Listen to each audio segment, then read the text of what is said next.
Hi,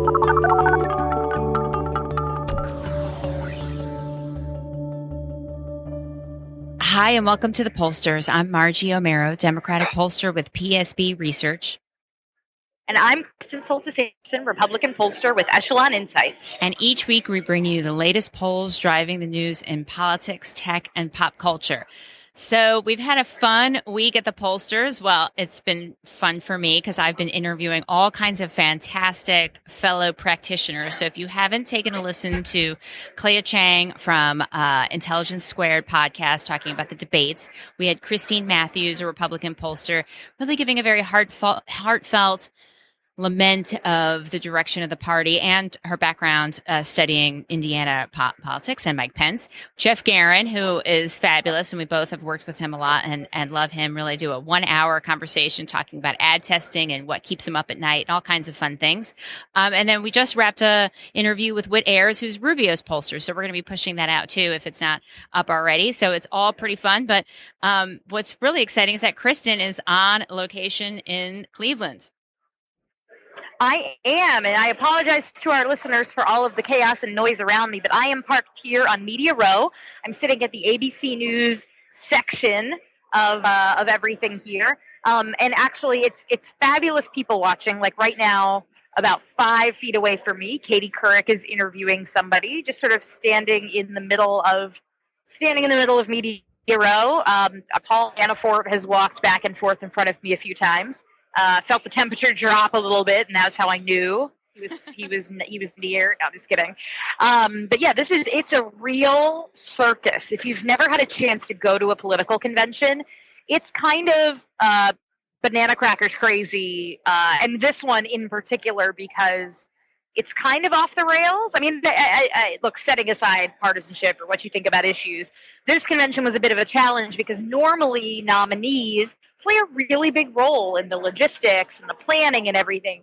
And here the RNC has just kind of had to do it all themselves, that there has not been a big assist from a candidate in Donald Trump. And so, they're doing the best they can. And actually, I feel like logistically, things here have been going pretty well. Cleveland is amazing. I am a huge fan of Cleveland. Sentences you may have never expected to hear uttered. I've enjoyed being here. The energy is definitely different than previous conventions that I've been to. The parties are not necessarily as hopping as usual. I've been, like last night there was a party for Rock the Vote. I remember 4 years ago, Steve Aoki performed a set, and it was just like off the wall, full on party in the middle of the afternoon. And here last night, you had a party at the Rock and Roll Hall of Fame, and I was there with some of my girlfriends. We were there for a little while. It was fun, but it was not the same kind of like vibe as 4 years ago. Next week, both Margie and I will be at the DNC, where I fully expect the high wattage star power to combine with the Democratic Party's, best and brightest to lead to some pretty fun times, and I'm hoping that as a Republican, they will let me into some of their super cool parties. You are welcome. We are a very inclusive, open party to all comers. So whether that means inviting, Republicans to our convention parties or being more open politically, that's kind of our jam on the left. So you are more my joke has been, I don't know if my love for capitalism is contagious. So just in case you don't want to let in like someone who with that kind of an infection, but how does it compare to the rotavirus or whatever it is that's spreading? The norovirus? Yeah, that oh my gosh, I ran into somebody yesterday who had a California delegate badge on and was kind of like, this person is not staying at the same hotel where the outbreak happened, but I was like, oh God, I really don't, I do not need this disease right now. Not interested. There is, so the one fun thing about Cleveland is, there's always kind of an area right around the perimeter where there are protests and, gawkers and onlookers. And here in Cleveland, there's a street, it's called like 4th Street, where it's kind of a narrow little street. I think it's just a one-way street, and there's this huge cluster of bars and restaurants. And so, Twitter has rented out one of the bars, and it's Twitter's hub for the week. And then Bloomberg has rented out a restaurant and it's Bloomberg's hub for the week. So this street, and MSNBC has its, Morning Joe is taping out of one of the other bars, and they've got like a little outdoor set if you watch the coverage. And walking down that street, I have to do it at least once or twice a day because it's kind of a main cut through to get to where the convention center is. And it was described to me by Patrick, my business partner at Echelon, as the Mos Eisley Cantina, the Star Wars bar of this convention, because you've got like people in shirts that are like Hillary for prison or worse, like things that are not appropriate to say on this show. And then you'll have, like, today it was somebody dressed in a nun's costume on stilts holding a sign that says, "We need a sin tax on meat," like activists from PETA. I'm like, man, you want to raise taxes on bacon? You have found the wrong audience here at the Republican National Convention. And then there will be just folks wandering around like, with like visors and fanny packs on, just like tourists, just checking out the scene, seeing what's going on, people playing the freaking Pokemon game. I mean, like, you can't walk through the streets because it's just this weird mass of humanity. And I'm not saying that in like a derogatory way about, Republican activists or anything or protesters. It's such a bizarre sight to see, like someone in head to toe rhinestone American flags, and then someone who's got like duct tape over their mouth, like doing a form of silent protest about, Black Lives Matter or something like that. And then you've got somebody who's literally just there because they're curious and just want to know what the heck is going on. Yeah, fascinating stuff. I'm really excited. I'm going to be in Philly all next week. Kristen will be too. We're going to try and do a Facebook Live. We don't know what day or from where yet, but we're going to figure it out. But I imagine it's like going to Glastonbury, the music festival in the UK that I've been to a couple of times, where it's just incredibly difficult to just find people and coordinate and keep your phones charged. And do you have all the stuff you need? You got to go back to your hotel, or Glastonbury, it's to your tent. You want to make sure you don't miss any of the things you came there to see, all that stuff. I mean, a different crowd, I'm sure, but that same logistical challenge of just trying to figure out how to get from A to B and not lose track of the person you were trying to get to and get distracted on your way to B. Oh yeah. I feel like the ability to charge one's phone is a currency that spreads across the partisan aisle. So that's my number one priority is, okay, I've figured out the phone charging situation here. I need to make sure I get that on lockdown for when I am over at the other party's convention. Yes. They definitely need to have a backup battery. So we're going to focus mostly on 2016, but there are a couple other non-2016 things going on. So, Kristen, what are the top lines? Well, the big top lines of this week, we have a curtain raiser on the conventions, the polls that have been conducted in the calm before the storm. We'll take a look at where things settled down before the conventions have scrambled the 2016 race. And then we'll talk a little bit about race as an issue. Black Lives Matter, folks at the Republican convention talking a lot about the thin blue line. We'll discuss a little bit further what Americans' attitudes are about issues around race and police as things have continued to evolve here in the U.S. So the first thing, though, the poll of the week, and this is a poll that was done by some of the folks here at PSB in partnership with Dell. And it's about the workforce and what folks like out of the technology that they have at their workforce.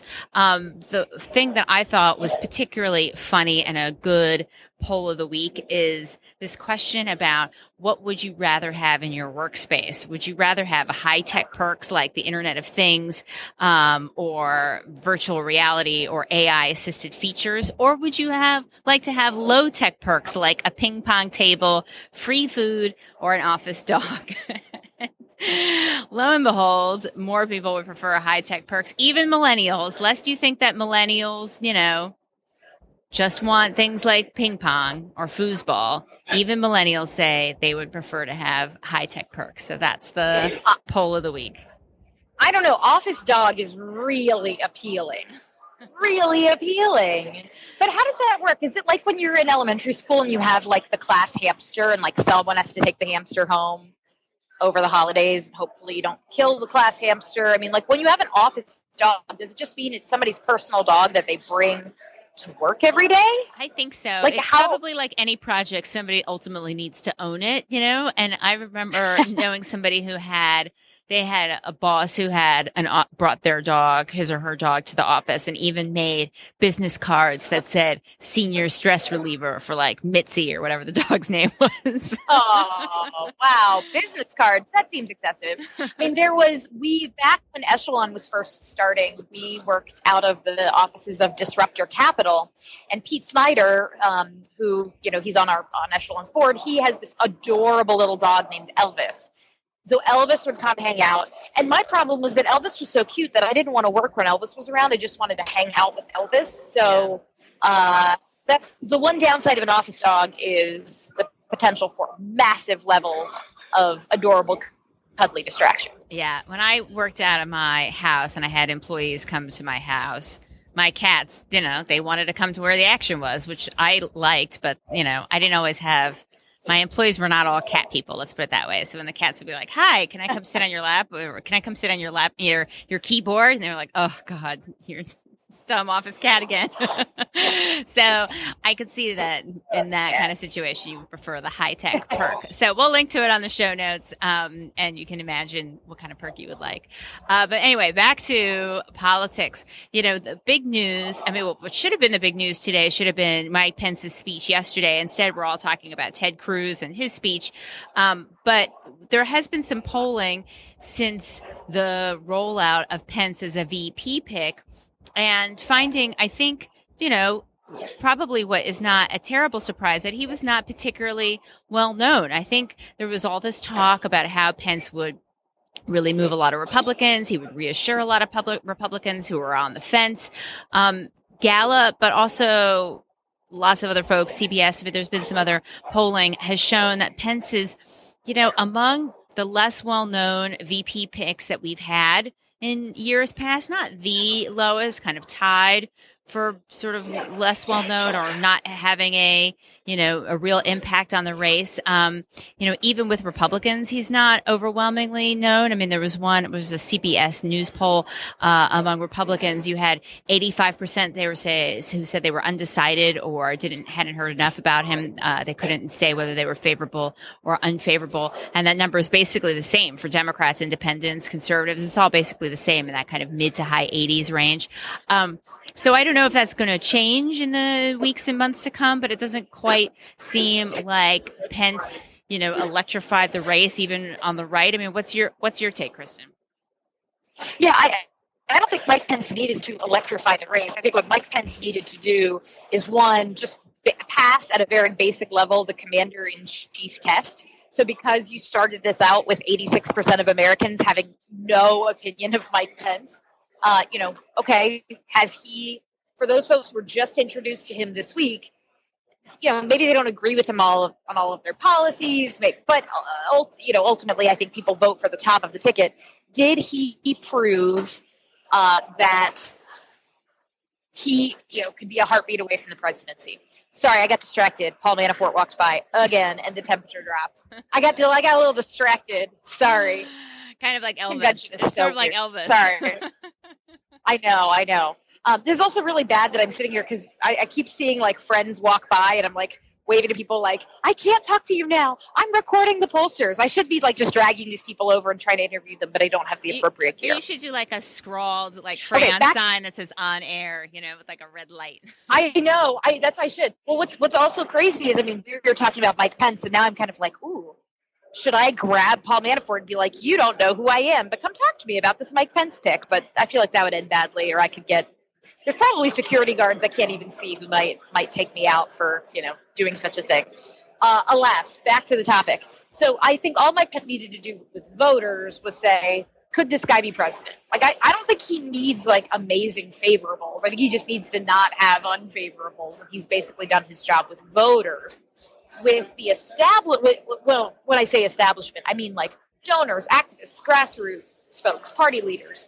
Mike Pence the buzz is sort of, he's supposed to be a bridge for folks that are like, well, is Donald Trump crazy pants? Mike Pence is just this sort of steady, conservative guy that has reservoirs of trust with these key groups House Republicans, stuff like that.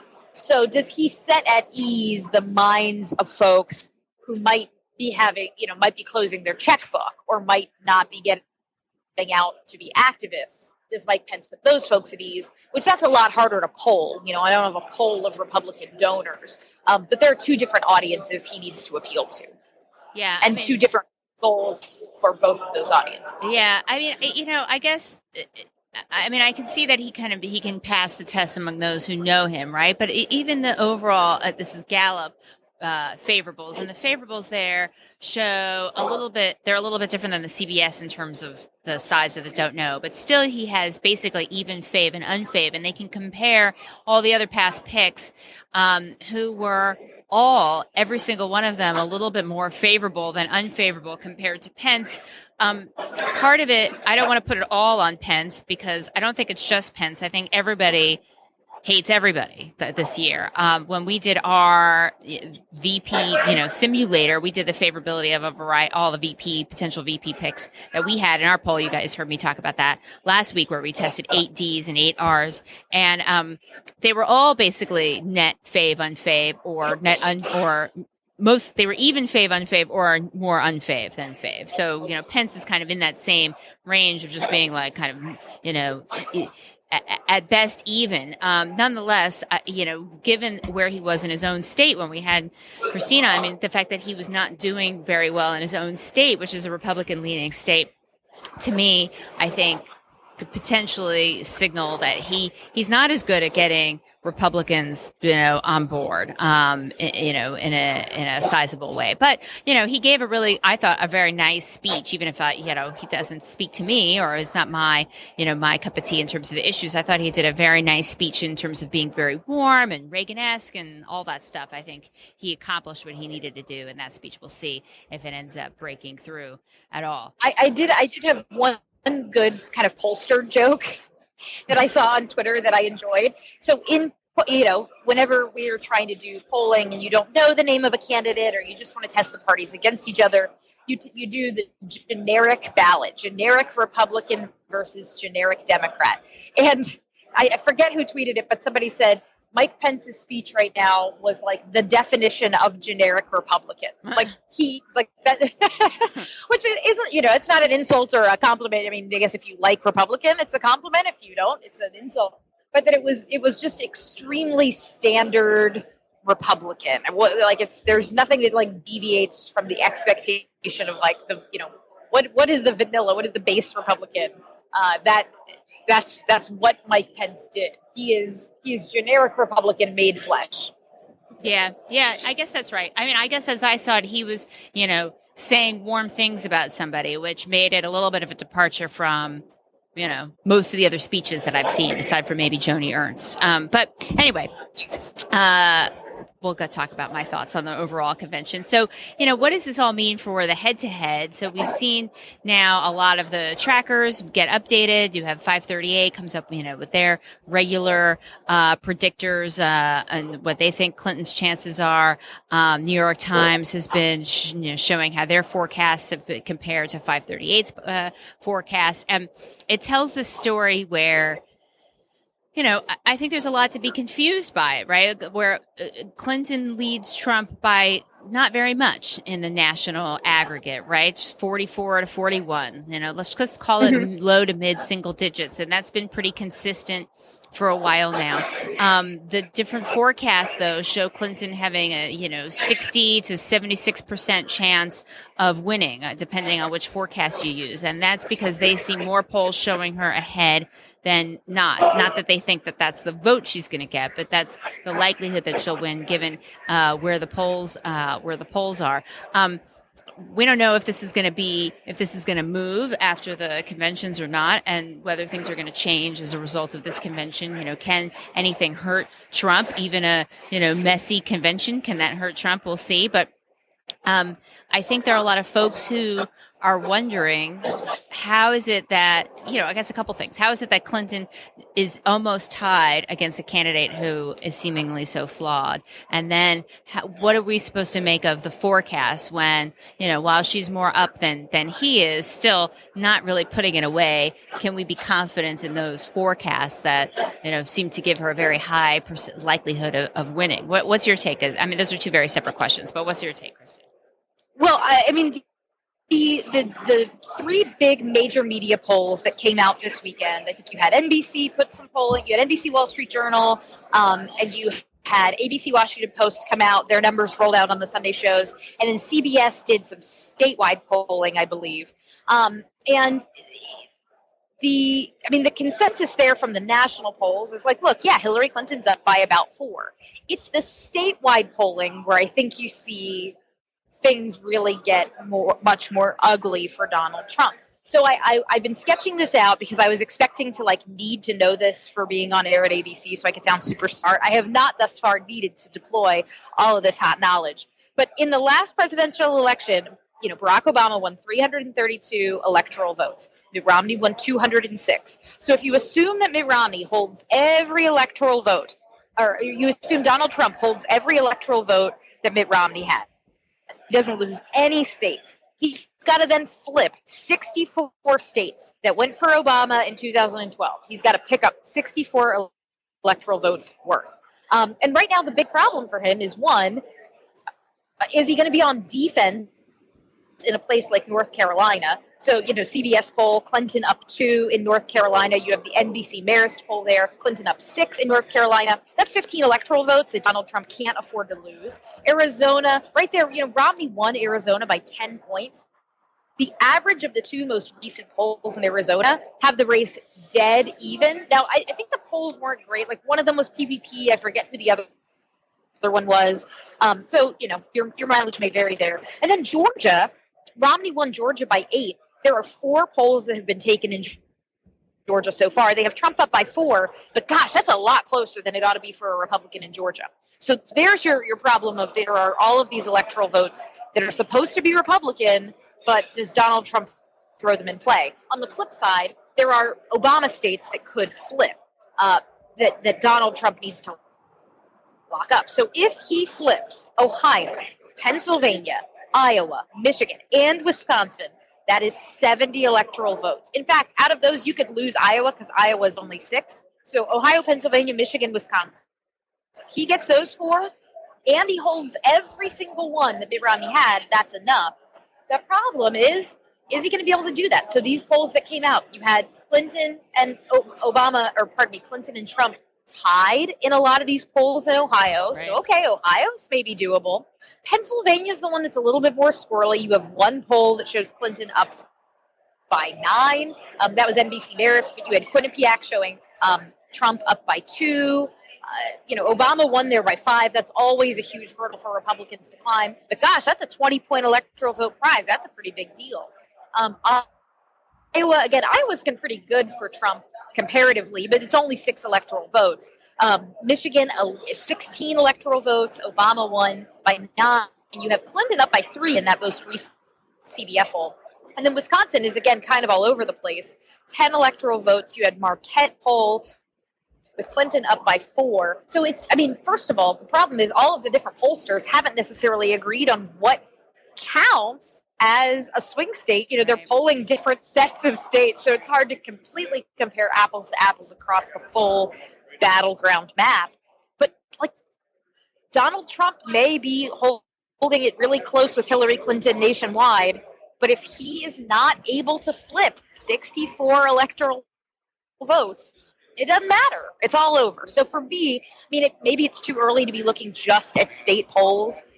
But really, state polls are the thing that I get the most hyped about because That's what this is all going to come down to. Right. I mean, especially since, Trump hasn't done any advertising in those states. I mean, maybe a little bit too early. But who knows? So, and maybe this is a good point to talk about some of the polling on race, because obviously this plays a role in how the map looks like. So when we say some states may be in play, where, hey, maybe Michigan's in play or maybe Pennsylvania's in play, and then other states may not be in play, maybe Florida is going to be, complicated, or Arizona is going to be complicated. What we're often talking about there is race. And for me, watching the convention so far, what is striking and troubling to me is the conversation about race. And what I do focus groups, and race comes up, and sometimes it doesn't come up in a way that's very explicit, but it's part of the subtext. And I know that there are a lot of folks who feel, and these are, includes a lot of Trump voters who feel that and even non-Trump voters and Democrats who feel that the American dream is slipping away, that it's harder to get ahead, that people are getting a better deal than they are. And you can work hard, but then someone seemingly is not working hard and getting something that you feel you should be getting. And there's a zero-sum game for help, and that you're the short end of the stick. And I hear phrases like that all the time. And that's not necessarily racially coded, but in the Republican convention, it often is racially coded. And especially when you have some of the highlighted speakers are specifically talking about, they focus more on the cop deaths in Dallas than on other tragic deaths. They focus on, here are victims of crime from undocumented immigrants as opposed to any other kind of crime victim that you could talk about. There's this, real focus on the other and worries about the other in a way that, that I just find really troubling. And you see the polling where you have about half of folks, people feel that race relations are getting worse, than they've been in the past. You have, almost half not almost half. Almost 3/4 say that race relations are bad, fairly bad or very bad. This was in the NBC Wall Street Journal poll. Nobody's saying that it's good in some way. You have, half feeling that Black Lives Matter has made racial issues worse. And you have, real differences in who worries about race between the parties. And then Gallup asks some questions about perceptions about whether Black children have as good of a chance to get a good education or to get the housing that they can afford or jobs that they deserve. And you have fewer people now saying that these things are available to Blacks than said this before. And yet, and I don't know, instead of addressing these worries, these concerns that now are becoming really visible to a lot of people, you have some sector of the Republican Party led by the nominee, really trying to throw salt in the wound of these tensions and issues. And I find that really troubling.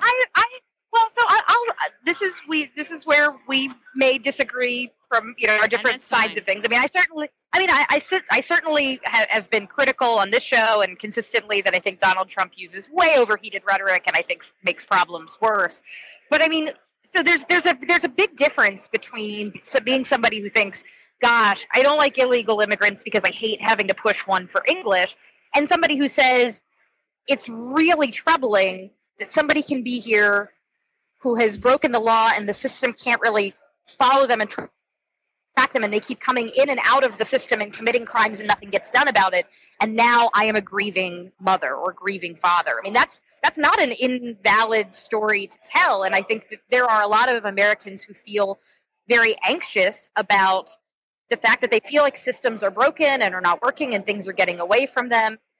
It's not invalid to say that somebody who has stood up and is putting their life in the line of duty and has been killed for no reason, that we need to mourn that, and that we need to honor and respect the work that the vast majority of law enforcement officers are doing. And I think part of what has fed Donald Trump's support is the fact that you have folks that have these anxieties and they sort of haven't had they don't feel like society has treated those anxieties as having any validity.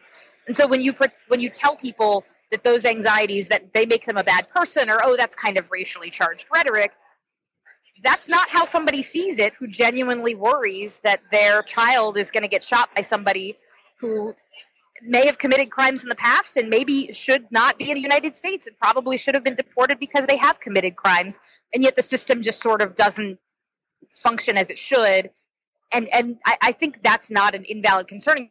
You see that anxiety pop up in these polls, and Donald Trump, I think in an unproductive way, has spoken to it. And so, and has brought this all out. But, you also did have, oddly enough, it was a line in Ted Cruz's speech, which of course, hugely controversial because he declined to endorse Donald Trump and, was getting booed and things. And so actually, I think in the hall, this line kind of got missed. But Ted Cruz's speech included a line that said, "We need somebody to lead who unites through love, not anger." I mean, I'm sure there were a lot of my Democratic friends kind of doing a double take. Wait, Ted Cruz said what? Oh yeah, no, and then we were listening to my husband and I were like, did he just say atheist and transgender? Like we were like, wow, way to go, Ted Cruz. I mean, that's what we were saying. And Newt Gingrich did a little bit too.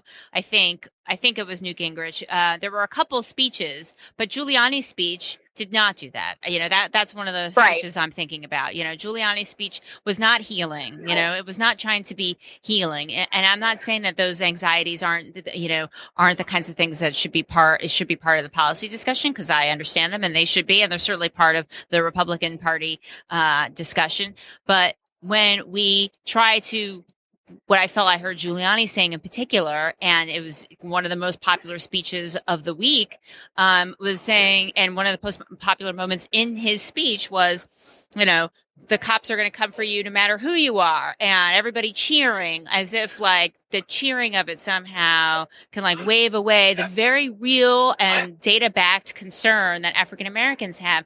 And, it's not to diminish at all from the tragedy of what happened in Dallas, but to also then to ignore the concerns that the Black community has and people who are watching with horror what happens. And there was another event last night, to me, is not healing. I mean, and to me, it is not inclusive. It is not warm. It's not open. It's not leadership. Like, I just found that whole thing really, problematic, and a pattern that you see, and the same thing with like Scott Baio and his memes about Clinton. Like, it's not just that Giuliani speech, it's a couple other components. And I know you can always find someone who says something crazy somewhere on Twitter, but I just feel like there wasn't really any care given to try to, smooth out any of those rough edges that Republicans surely know they have, on some of these issues. Brief sidebar about Scott Baio. So here, trying to get into the convention center one day. So folks who have listened to the show may know that one of my big pet peeves is I don't like getting cut in line, whether that's in traffic, whether that's at the grocery store. Like, that's like something that just drives me bonkers. So someone cut me in line at security yesterday, and I was about to like tap them on the shoulder and be like, hey, bro, why don't you go to the back of the line instead of like cutting in front of, the first little girl you saw? And I go to do it, and it's Scott freaking Baio. And I'm like, oh, nope, I am not going to start a scene with Scott Baio because I don't want this to get away from me. So I just shut my mouth. I should have stood up for myself. He may have just not even realized that he was cutting the line, and so I should always maybe give people the benefit of the doubt. But okay, no, Scott Baio sidebar. I think over. If you're a celebrity, you're just like, I'm just walking through. It's like, I remember when I was pregnant, I was just like, I'm just walking to the head of the line at like Amtrak. Like, I was just like, could not, like, I just don't have the energy for this added indignity of waiting on this long line. And I was just going to hope that nobody would mess with me. And I guess that was probably what it's like to be Scott Baio. To just be like, I'm a celebrity.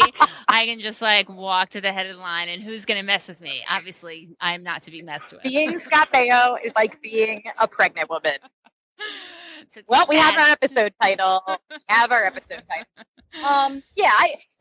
the other thing that I think is important to point out about the racial issues here is you do take somebody like a Rand Paul. Rand Paul back I think a year or so ago, he spoke at Howard University. He's always been really big and out there on a lot of these sort of criminal justice reform issues, and a lot of libertarian folks are really big on that. But there has not been a lot of room for libertarians libertarian voices at this convention. I think Ted Cruz is probably the closest thing you have to a truly libertarian speaker. And so while we think about Donald Trump as having moved the party on, social social issues haven't so much been his thing. He's been more about trade, immigration, and maybe race and identity politics in a really damaging and destructive way. But libertarians have not found a lot of comfort here, in part because they don't necessarily support the sort of law and order, Rudy Giuliani tough crackdown, even if it means civil rights get trampled on a little bit because we got to keep us safe. Like that's not a libertarian speed, but that's the flavor of the moment here at this convention, in a pretty big way. Yeah. Well, so what do you hope to see? So we're recording this on Thursday. It's Thursday, right? I've lost track. Thursday afternoon. I think I'm going to try and push it out tonight before Trump, if not tomorrow. I mean, what do you think you're going to see? What are you hoping to see? I mean, is there anything that can happen tonight that can kind of right the ship of this convention, which I think all can agree has been a little kooky? Yes. In terms of the management of it, like let's forget about the content. Like the management of it's been a little kooky. I think that's pretty much in agreement. Do you think anything can right this ship? I think pretty much the only thing that really will matter long term is Donald Trump's speech tonight. I mean, everything else, you can have big moments like something like an Obama keynote that like really is memorable. I think the Ted Cruz thing is going to be memorable just because it's kind of historically weird and out there and obviously headline grabbing. But it's all going to come down to, does Donald Trump pass this guy could be commander-in-chief test? And his speeches thus far on the campaign trail have ranged from ones where he is reading off a prompter. Like he gave a speech a couple of weeks ago where I thought, reasonably effectively kind of prosecuted this case against Hillary Clinton. And it was this totally boring speech that like Beltway losers like me just ate up and were like, oh, if Donald Trump does this, and maybe it's fine. And of course, like 72 hours later, the train went back off the tracks. And I think he was giving some press conference about his golf club in Scotland. Like, so the question is, do we get teleprompter Donald or do we get Scotland Golf Club rant Donald? I suspect, I mean, can you even imagine, right? I think we're going to get something that's closer to teleprompter Donald tonight. But, who knows? Is there a protest behind you? I don't know. Wait a minute. My friend Alicia, what's going on back over there? Free Milo. Free Milo. Oh. The internet thug, please. You have no sympathy for me. The Twitter hub is behind me, and of course, for our listeners who may not know, Twitter banned a very controversial Breitbart journalist / provocateur who. Anyhow, I'll spare you. I almost don't even want to talk about it. I almost want to cut this out so that we don't get like super play. Yeah, he's going to get so much internet hate. I know. His podcast beats our podcast in the rankings. I think, or at least in the like where it's currently. Oh, I'll be honest with you. That doesn't surprise me. I don't take that as any sort of insult against us, but he does have a very big following, and so anyhow, he was permanently banned from Twitter service yesterday, and this has obviously caused a stir amongst his fans, many of whom are here at the Republican convention and who also really like Donald Trump.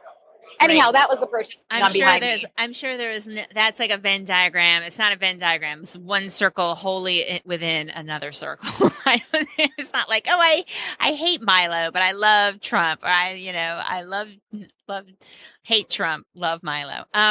So. The other thing is Ivanka, and Ivanka in our poll was very popular, but not considered a good VP pick.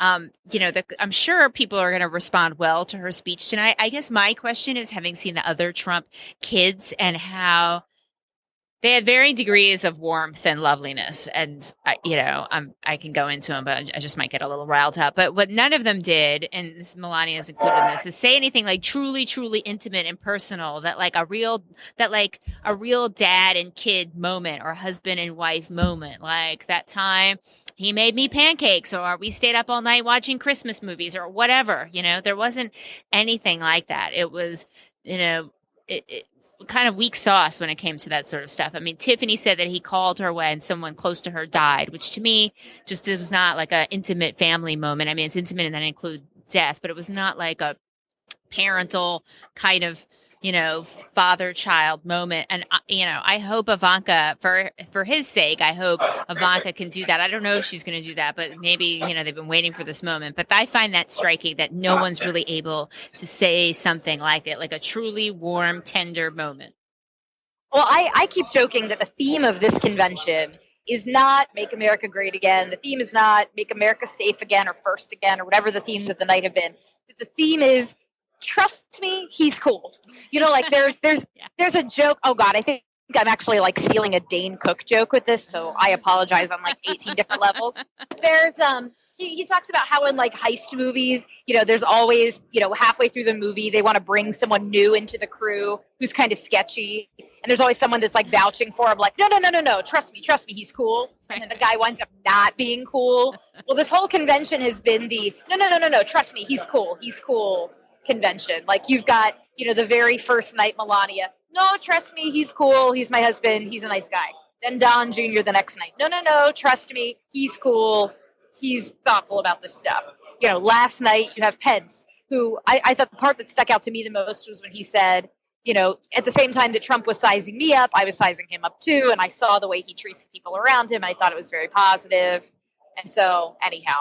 Oh, by the way, so Manafort is now walking back by again. I honestly, at this point, Margie, think he's trying to get me to ask him to come on this show. He's probably. I know. Maybe he's like really seething. Maybe they're all really seething. That why Paul Manafort and his crew keep going back and forth, because on the ABC, we're kind of in a corner. We're not like right in a central location. Also, by the way, I realized we have to get Ron Brownstein on the show. He walked by about 5 minutes ago.